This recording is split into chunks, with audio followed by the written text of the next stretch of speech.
वारलू की जोरपा की धीरे धीरे अगला वर्ष भी आपण भेगा होला ने होला की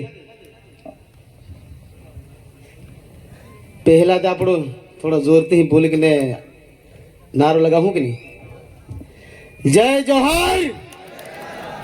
जय जोहर उसल वाला कहा आपण आदिवासी नहीं बोला की जय आदिवासी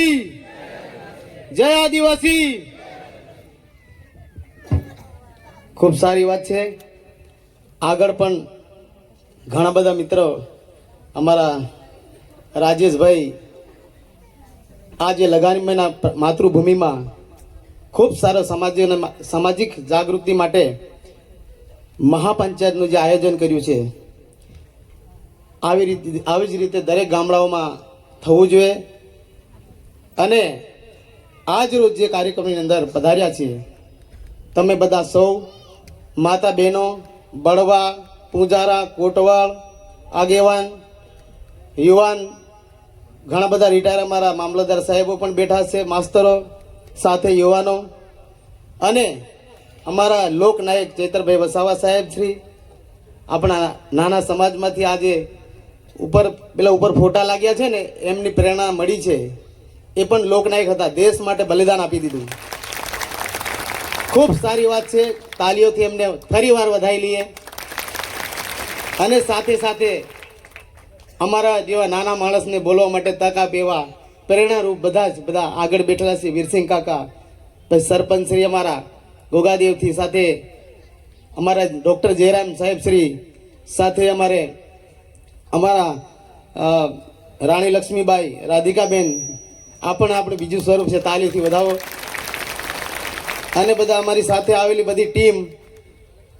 અને બેઠેલા બહેનો પાછા બહેનો એમ કે ઘણી વાર અમે જઈએ ને સભામાં તો હૈયાણીનું નામ જ નહીં લેતા કે તો હૈયાણીની બી જઈ તો ખૂબ સારી વાત છે મિત્રો અવારનવાર આવા કાર્યક્રમ થતા રહે છે અને આપણા વિસ્તાર માટે જાગૃતિ કેમ લાવી એના માટે આપણે સૌ વિચારવાની જરૂર છે આજે મિત્રો આપણે રાજેશભાઈ અત્યારે વાત કરી છે કે ભાઈ આપણે કુરિવાજો ખોટા ખર્ચા કઈ રીતે અટકાવવા એ આપણે બધા ભેગા થઈને નક્કી કરવાનું છે હું કે રાજેશભાઈને અમે બધા આગળ બેહેલા કંઈ નક્કી કરવાનું નથી આપણે બધા ભેગા થઈને સૌએ નક્કી કરવાનું છે કે આપણા વિસ્તારની અંદર જે પ્રથાઓ છે જે જૂની પરંપરાઓ ભૂલી ગયા છે આજે બાબા પીઠોરા દેવ છે આપણે પ્રકૃતિ પૂજક છે એ આપણે ધીરે ધીરે ભૂલી રહ્યા છે ઘણા બધા લોકો એને આપણે કઈ રીતે ટકાઈ રાખું છું આપણે જળ જંગલ જમીન સાથે સંકળાયેલા છે આપણે કાંદા મૂળ ખાવાવાળા છે છેલ્લે આપણે બોટા બી પહેલા ઢીપકારેલા છે બરાબર એટલે આપણે જંગલમાં રહેવાના આદિવાસી એટલે એમાં કોઈ નવાઈ વાત નથી હમણાં ભલે ને આપણે કુર્તા ને લેંગા ને બહેનો બધા અમે બધા પહેરી લીધા છે પણ પહેલા તો એવું કર્યું છે કે નહીં કર્યું નહીં મળ્યું તારે કાંદા ખાધા ઉખાડે કે નહીં એટલે આપણે કોઈ મોટા નથી આપણે બધા નાના સમાજમાંથી આવેલા છે એટલા માટે આપ સૌ મિત્રોને કહીએ છીએ આજે ખૂબ વિસ્તારથી આપણા ચૈતરભાઈ વાત કરશે આપણા હક અને અધિકાર ને સંવિધાનિક રીતે આપણે શું મળ્યું છે એનું અમલીકરણ થાય કે નથી થતું એ બાબતે ખૂબ વિસ્તારથી વાત કરશે પણ મારે ટૂંકી વાત કરી છે સમય ઓછો છે એટલે તમે ઘણા સમયથી બેઠા છે આપણે એમ કહીએ છીએ આ ડીજે કે ગમે તેવી પ્રથાઓ આપણે લાવ્યા છે સરકારમાં રિપોર્ટો થાય છે આપણે જમીન ગીરવે મેકી મજૂરી ધંધો કરીને આપણે ડીજે લાવીએ છીએ અને પેલા કહેવા તો પૈસાવાળા થઈ ગયા નવા પરિપત્ર કરીને આમ આ પેપરો ફૂટી જાય ને આ થઈ જાય આના કારણે જ થાય છે કે નહીં થતું ખરેખર આપણે એ વિચારવા જેવું વાત છે સરકાર નોંધ કરે છે ગામડે આ પત્રકારો છે આ મીડિયામાં બધા સોશિયલ મીડિયામાં મોબાઈલ ચલાવે છે એ લોકોને બધા દેખે છે એટલે બા એક લગ્નની અંદર 10 20 ડીજે હરીફાઈ કરે પેલો બે લાવ્યો તો મેં 4 લઈ આવું પણ એમને ખબર નહીં